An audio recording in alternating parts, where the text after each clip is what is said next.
Hello friend, welcome back to the brand new video. और की हाल चाल। आज है मेरी बाइक की 16,000 किलोमीटर चल चुकी है मेरी बाइक, और ये आज है इसकी फोर्थ सर्विस। मतलब कि 3 बड़ी मेजर सर्विस हो चुकी हैं और चौथी सर्विस आज हो रही है 16,000 किलोमीटर के बाद। और मतलब क्या क्या चेंजेस होते हैं इस सर्विस में। अगर आप 2 साल हो चुके हैं इस बाइक को मेरी, तो 2 साल बाद अगर आपके पास अपाचे RTR 310 है तो उसकी क्या मेंटेनेंस है, क्या कॉस्ट आता है, और क्या क्या पार्ट्स चेंज होते हैं और कितनी एक्सपेंसिव रहती है। और TVS की सर्विस वैसे भी बहुतों को मतलब बहुत ज़्यादा कंट्रोवर्शियल रहती है कि बहुत सारे इश्यूज़ रहते हैं TVS की सर्विस के साथ। लेकिन आज हम इस चीज़ में क्लियर करूँगा मैं सब कुछ कि कैसी सर्विस है, क्या आपको चैलेंजेस आ सकते हैं सर्विस कराते वक्त, और पार्ट्स कितने कॉस्टली पड़ते हैं अगर कोई एक फ्लैगशिप बाइक लेते हो आप, जैसे कि अपाचे RTR 310 है या कोई RR 310 है या फिर रॉनिन भी है। तो उन बड़ी बाइक्स में कितना खर्चा आ जाता है वो सब हम इस वीडियो में जानेंगे। तो ये है अपनी अपाचे RTR 310। तो हमारी सर्विस स्टार्ट हो चुकी है और अपनी लिफ्ट पे चढ़ गई है अपनी बाइक, और बाइक काम भी मैकेनिक ने स्टार्ट कर दिया है। बहुत ही बढ़िया। सबसे पहले जो चीज़ होती है वो होती है इंजन ऑयल। सबसे पहले तो भाई इंजन ऑयल निकलता है, इंजन ऑयल और फिर ये ऑयल फिल्टर चेंज होता है अपनी बाइक का हर बार। तो 350 रुपये का ये आता है, 1750 रुपये का इंजन ऑयल आता है। और TVS का इंजन ऑयल है, काफ़ी अच्छा रहता है। बाकी आप मोटर का भी डलवा सकते हो, 320 नाम से आता है, वो भी इतने के अप्रोक्स पड़ता है, क्योंकि वो 1 लीटर 1200 रुपये का आता है आसपास। वो भी बल्कि महंगा है, कम इतने ही आसपास रहता है वो अराउंड, तो वो दिक्कत है। ये है वो इंडियन ऑयल जो TVS का ही आता है, ट्रू 4 रेस प्रो नाम से। 1.7 लीटर डलता है, मतलब 1.5 लीटर से थोड़ा ज़्यादा, 1 लीटर 700 ml।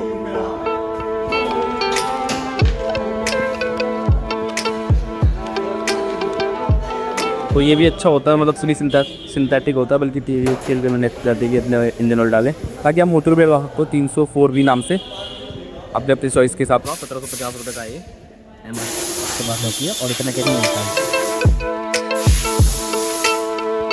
मेरी इस बाइक में थोड़ा सा एक दिक्कत जो आ रही थी, कंसर्न था, वो था थोड़ा वाइब्रेशन का। हैंडल बार में थोड़ा वाइब्रेशन ज़्यादा बढ़ गई थी, क्लच थोड़ा हार्ड हो गया था, और ब्रेकिंग मतलब ठीक है, मतलब ब्रेकिंग भी नहीं लगती थी। वो भी देख लेंगे, डिस्पैड वगैरह इसके साथ वो चेक करवाने पड़ेगा, लेकिन वो काफ़ी एक्सपेंसिव है।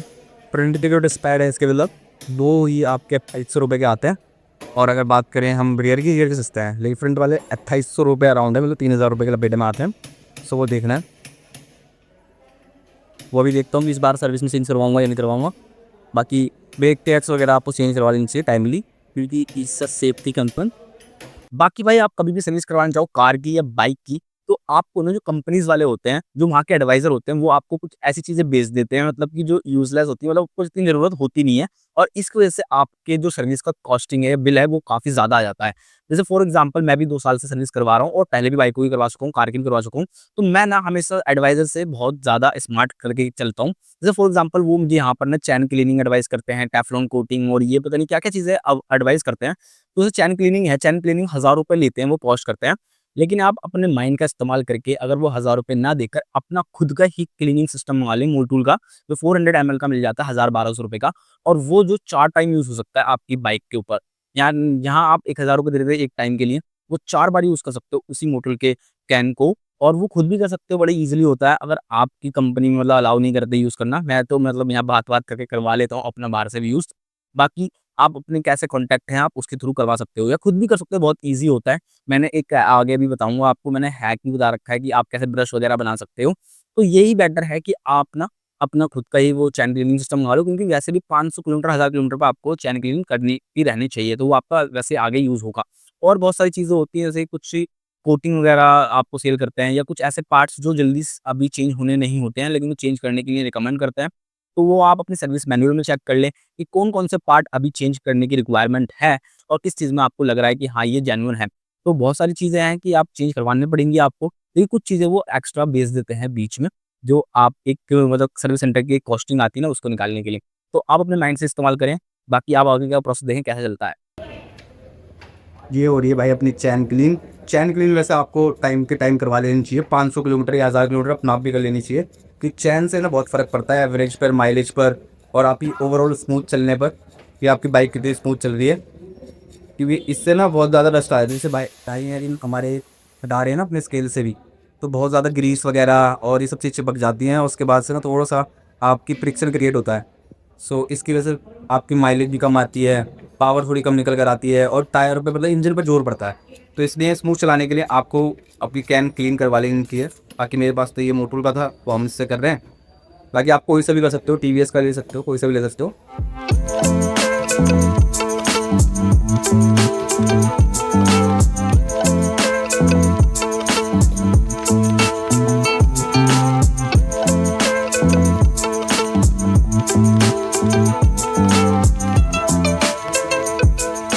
ये C1 क्लीनर है, पहले C1 मारा, जिससे आपका चैन क्लीन हो जाती है। मैं कोई ऐसे वो नहीं कर रहा हूँ, यही चलता है, अच्छा खासा बढ़िया है इसकी मतलब फीडबैक। C1, इसके बाद फिर इसके बाद वेकेशन होगा C2। पहले इसको डाल के छोड़ देते हैं, फिर थोड़ा सा जो उसका पीछे जितना भी डस्ट पार्टिकल्स है, जितनी भी गंदगी है वो सारी मतलब निकल जाती है, डिजॉल्व होने शुरू हो जाएगी। कोई टाइम बाद उसका रिएक्शन होगा और फिर इसके बाद उसको क्लीन करके इनटू वेरिफिकेशन मार दिया जाएगा। तो वैसे बाइक की सर्विसिंग होते वक्त कुछ ज़्यादा लंबा प्रोसेस होता नहीं। इंजन ऑयल, ऑयल फिल्टर और आपके गेयर फिल्टर वगैरह क्लीन होते हैं अगर आपकी रिक्वायरमेंट उस समय इनकी होती है तो। और बाकी चैन क्लीन होती है और पूरी वो से कि नेट बोल्ट जो होते हैं वो टाइट किए जाते हैं, कहीं लूज तो नहीं है। और अगर आपकी कोई अलग से रिक्वायरमेंट है, जैसे क्लच टाइट है, अगर वो बताना चाहो तो भी है, वो सब चीज़ें प्रोसेस होती है। तो मेरी बाइक के अंदर इतनी कोई ज़्यादा बड़ा चीज़ नहीं था, प्रोसेस नहीं था। तो चैन क्लीनिंग हुई, इंजन ऑयल चेंज हुआ, ऑयल फिल्टर चेंज हुआ और मेरे को क्लच हार्ड चल रहा था, वो देखा गया। और थोड़ी वाइब्रेशन की दिक्कत थी। वाइब्रेशन वाला पार्ट जो है मैं आपको आगे भी ये बताऊँगा, क्योंकि मेरी ना इस TVS ने इस पर एक रिकॉल, एक रिफिटमेंट दे रखी है कुछ पार्ट्स की, इससे वाइब्रेशन कम हो जाएगी। लेकिन उसको ना मैं पिछले 2 सर्विसों से ट्राई कर रहा हूँ लगवाने की, लेकिन जब भी मैं वहाँ जाता हूँ ना, मेरे को ना उसकी ना वो पार्ट्स नहीं मिल पाते हैं। तो मेरे को 2 बार हो गया, मेरे को वो पार्ट्स अवेलेबल नहीं हो रहे, अब तक फिट नहीं हुआ है। पूरा 1 साल होने वाला है उस चीज़ को रिफिटमेंट वो आएँगे, लेकिन अभी तक वो पार्ट्स फिट नहीं हुए हैं। पैकेट में जो साफ़ करने के लिए ना ऐसे जुगाड़ आता है, मतलब जुगाड़ के मतलब ये आता है ब्रुश, जिसमें 3 तरह से ब्रुश लगा होता है। एक मैंने अपना, अगर आपके पास ना हो तो हमने जुगाड़ बना रखा था। मतलब इसमें क्या है, तो उस ब्रश को मैंने चिपका दिया टेप के साथ और फिर उसके बीच में ऐसे करके एक फ्रिक्शन क्रिएट होता है, तो इससे भी काम हो जाता है। लेकिन आप बाय कर लो तो और बढ़िया है। लेकिन जुगाड़ बनाना चाहो सस्ता टिकाऊ, 2 रखे हुए आपके जो घर में टूथपेस्ट होंगे उनको रखकर चिपका लो और ऐसे जुगाड़ नहीं आता बढ़िया। तो अपनी सर्विस हो चुकी है, लास्ट प्रोसेस चल रहा है जो कि स्कैनिंग का है। इसमें आपके फॉल्स कोड्स देखे जाते हैं और आपकी सर्विस को रीसेट किया जाता है अगली बार के लिए। भाई अपनी सर्विस तो हो चुकी है, बस यहाँ पर बहुत ज़्यादा स्टोर है तो मैं इसमें कुछ बता नहीं पा रहा हूँ आपको। बाकी जितना भी बिल हुआ है, क्या हुआ है, वो सब मैं बाद में बताता हूँ, ठीक है। यहाँ से निकलने के बाद वॉशिंग वगैरह भी हो चुकी है अपनी बाइक की, चेक कर सकते हो आप। ताकि इसमें कुछ चीज़, एक सर्विस अपडेट आया था मेरे लिए स्पेशली, जो ITR 310 के लिए, इसमें वाइब्रेशन इशू था ना, तो वाइब्रेशन के लिए कोई डैम्पनिंग वगैरह दे रखी थी, लेकिन वो अभी इस सर्विस सेंटर पर अवेलेबल नहीं है, पिछली बार भी अवेलेबल नहीं थी। ये मुझे बड़ा गुस्सा आ रहा है इस बात पे कि कभी यहाँ पे स्पेयर पार्ट्स अवेलेबिलिटी बहुत मुश्किल से हो पाती है TVS में। तो गाइस अपनी सर्विस हो चुकी है और मैं सर्विस करवा कर आ चुका हूँ। और मैंने जो लास्ट टाइम बताया था कि इनके ना पार्ट्स अवेलेबिलिटी बहुत बेकार है TVS वालों की, और सच में ही है यार। मतलब ये चीज़ बताऊँ, एक तो मैं बहुत टाइम पहले एक बार सर्विस करवाने, तो वहाँ पर ना इंजन ऑयल तक का ली था पिछली बार। चलो अब तो इंजन ऑयल वगैरह मिल गया था मुझे, तो मैंने बाहर से इंजन ऑयल लगाया था।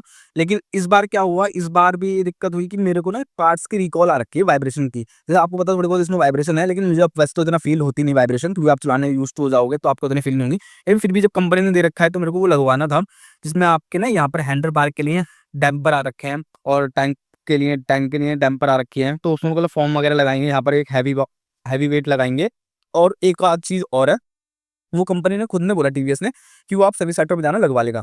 मैं पिछली बार से ट्राई कर रहा हूँ वहाँ पर, पिछली सर्विस में भी मैंने करा था तो उनके पास अवेलेबल नहीं थे वो। फिर इस बार गया तो इस बार भी अवेलेबल नहीं है। तो ये हर बार हो रहा है, 1 साल होने वाला है इस चीज़ को आए हुए और अभी तक मेरे पार्ट्स नहीं लगे हैं। तो इसलिए मेरे को लगता है TVS की सर्विस में बहुत ज़्यादा काम करने की ज़रूरत है TVS वालों को। एक सबसे बड़ी चीज़ ये है कि वहाँ पर वेटिंग बहुत ज़्यादा होती है, क्योंकि यार उनकी ना जो और बाइक्स है, जैसे कि TVS रेडर वगैरह हो गई, स्कूटीज़ हो गई, तो उनका ही वर्कलोड सेंटर पे, सर्विस सेंटर पे बहुत ज़्यादा होता है। तो या तो इनको और ज़्यादा अपनी मतलब वर्क फोर्स बढ़ानी चाहिए, या फिर उस पे और चीज़ें करनी चाहिए, सर्विस सेंटर ज़्यादा बढ़ानी चाहिए। तो इस वजह से ना जो प्रीमियम बाइक्स जैसे कि ये है, अपाचे RR है ना? अब इनकी RTX अपाचे आ गई एडवेंचर वाली, तो उनकी सर्विस भी मतलब जो एक्सपीरियंस है वो खराब हो जाता है। और फिर सर्विस टेक्नीशियन जो है वो कर नहीं पाते ढंग से, मतलब इतने वर्कलोड को जल्दी-जल्दी निपटाना चाहते हैं। लेकिन अभी तो हम सर्विस करवा ली है, तो थोड़ा वेटिंग पीरियड का इश्यू रहता है, ज़्यादा आपको लंबा समय ज़्यादा गुज़ारना पड़ सकता है सर्विस सेंटर में। और बाकी जो कॉस्टिंग है, कॉस्टिंग बता देता हूँ मैं। ये चेक करो, जो बिल था मेरा ये आया है कॉस्टिंग। यहाँ पे मेरे को सिंथेटिक ऑयल मेरे को ₹1750 का पड़ा है, ठीक है? और ये ₹1662 का टोटल बिल आया मेरा, 1662, ठीक है? एक इस बाइक के लिए। बहुत से लोग कहते हैं ना बहुत एक्सपेंसिव बाइक है, मतलब बहुत एक्सपेंसिव सर्विस है। तो ऐसा बिल्कुल भी नहीं है भाई।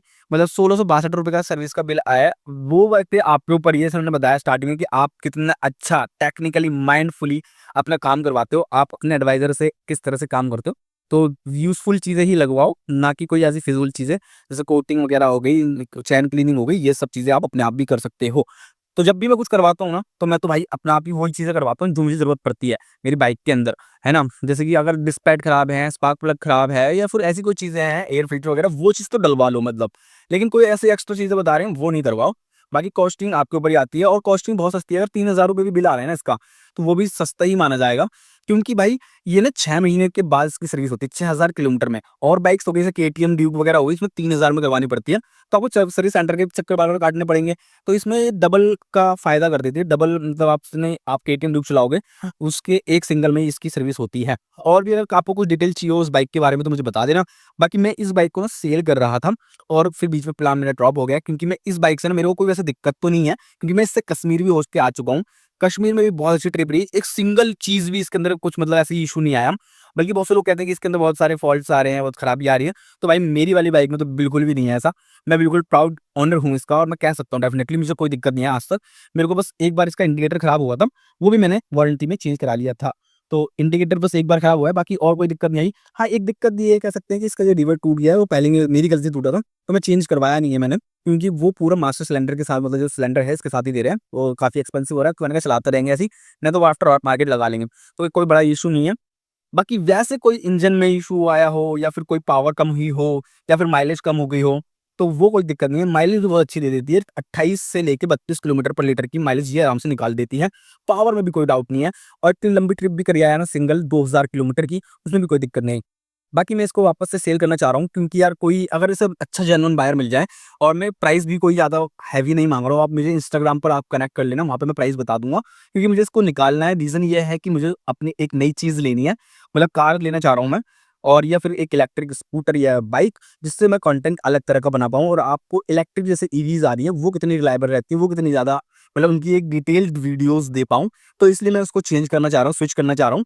तो आप मुझे, अगर कोई हो इंटरेस्टेड तो मुझे बताना। सो भाई बाइक बिल्कुल अपनी अनटच है, बुलबुल का बच्चा है। अगर थोड़ी स्पेसिफिकेशन बता दूँ, अगर आपको इंटरेस्टेड हो लेने के लिए, तो मैं बता देता हूँ, ये अभी सिर्फ 16,000 किलोमीटर चल चुकी है। और 16,000 किलोमीटर में भी ना सर्विस जो है मैंने पूरी कंपनी से कराई है, ऑन रिकॉर्ड, ऑल रिकॉर्ड्स हैं कंपनी सर्विस कराए हुए। तो ये चेक कर सकते हो, 16,086 किलोमीटर ओनली चली है। और बाकी यार ये शेड के अंदर यहीं पे ही अपनी कवर्ड पार्किंग में खड़ी रहती है, मेरे स्टूडियो के पास ही नीचे। तो कोई बस कभी-कभी वीकेंड चला लेता हूँ इस बाइक को। तो वीकेंड पे चलाने के लिए निकाल लेता हूँ 1-2 दिन के लिए, तो वही चलती है। बाकी बस मैंने ट्रिप करी है कश्मीर की। बाकी इतनी प्यारी है, अभी भी बिल्कुल ब्रांड न्यू कंडीशन में है। बल्कि आप अगर लेटेस्ट वाली लोगे ना, तो वो से अच्छा मैं बोलूँगा यही ले लो, क्योंकि इसमें बिल्कुल भी कुछ नहीं हुआ है, ज़्यादा चलाया ही नहीं है यार। 16,000 कितने होते हैं बाइक के लिए, कुछ नहीं होता, और जो भी हैवी इंजन, जो ऐसा लिक्विड कूल्ड इंजन हो, उसके लिए। तो कहीं से भी कोई दिक्कत नहीं है, ज़ीरो डेप्थ इंश्योरेंस हो रखा है, बल्कि इंश्योरेंस में भी आपको रिटर्न टू इनवॉइस वगैरह, की प्रोटेक्ट, कंज्यूमेबल, इंजन प्रोटेक्शन सारी मिल जाती है। 5 साल की इंजन की वारंटी भी है यार इस बाइक की, तो ये चीज़ बहुत बढ़िया है। 5 साल की इंजन की वारंटी मिल जाती है आपको, और बहुत सारी चीज़ें हैं, मतलब बिल्कुल ब्रांड न्यू है। बल्कि आप इसमें अगर कोई नई बाइक लेने जाओगे ना यही, तो 1 लाख रुपए बचा लोगे अगर ये ले लोगे। बाकी आपके ऊपर है, आपकी राय है, जैसे भी दिल चाहे ले सकते हो। आपको इंटरेस्टेड हो तो मेरे इंस्टाग्राम पर जाकर मुझे मैसेज कर दो। अगर मुझे लगा कि हाँ भाई बंदा जेन्युइन है, तो मैं बिल्कुल दे दूँगा। दिल्ली के लिए मतलब मैं चाहता हूँ कि प्रेफर हो, दिल्ली वाले जो अगर कोई देख रहे हैं दिल्ली से, तो उनके लिए तो आप कभी भी आओ, अपनी टेस्ट राइड वगैरह चलाकर देख लो भाई, आपकी बाइक है। तो आकर चेक करो अपनी पूरी तसल्ली के बाद फिर ले जाना। क्योंकि डीलर वगैरह के पास तो भाई बहुत ज़्यादा लोचे होते हैं, तो आप अपने मेरे घर से ही लेके जा सकते हो। मिलते हैं आपको नेक्स्ट वीडियो में, तब तक के लिए बाय।